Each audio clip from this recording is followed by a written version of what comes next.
4 जून के बाद से देश में सियासी उथल-पुथल मची हुई है। एक तरफ जहां इंडिया गठबंधन चुपचाप अपनी रणनीति बना रहा है, तो दूसरी तरफ एनडीए अपनी सरकार बनाने का ऐलान कर चुकी है। लेकिन इस बीच एक ऐसी तस्वीर सामने आई है जिसने बीजेपी को बैकफुट पर लाकर खड़ा कर दिया है। तो क्या है पूरा मामला, जानने के लिए देखिए ये रिपोर्ट। एक तरफ पीएम मोदी एक बार फिर प्रधानमंत्री पद की शपथ लेने की तैयारी कर रहे हैं, तो दूसरी तरफ जिन सहयोगी दल के बलबूते पर वो बहुमत का आंकड़ा पूरा कर पीएम मोदी अपनी सरकार बनाने का सपना देख रहे हैं, अब वही एनडीए के दल पलटी मारने की तैयारी में है।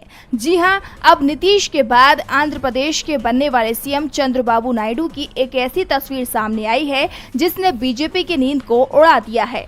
दरअसल तमिलनाडु के सीएम एमके स्टालिन ने चंद्रबाबू नायडू के साथ मुलाकात की एक तस्वीर शेयर की, जो लगातार सोशल मीडिया पर वायरल हो रही है।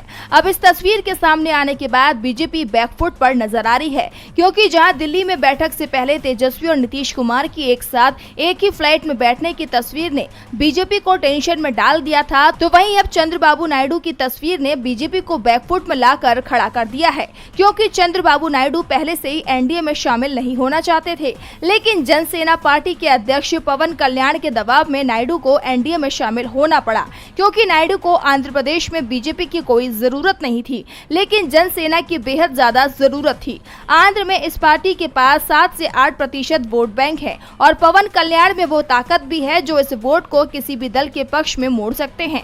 यानी पवन कल्याण से गठबंधन नायडू तोड़ना नहीं चाहते थे, इसीलिए उन्होंने बीजेपी से गठबंधन किया। लेकिन अब नायडू की ऐसी कोई मजबूरी नहीं है, क्योंकि उनकी पार्टी राज्य की 175 में से 135 सीटें जीत चुकी है। ऐसे में अब नीतीश के साथ साथ नायडू भी पलटी मार सकते हैं, और अगर ये दोनों ही नेता एनडीए छोड़ देते हैं तो फिर नरेंद्र मोदी के पास 272 का आंकड़ा नहीं बचेगा।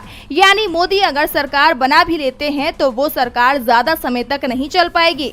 बहुमत नहीं होने के चलते उन्हें इस्तीफा देना ही पड़ेगा।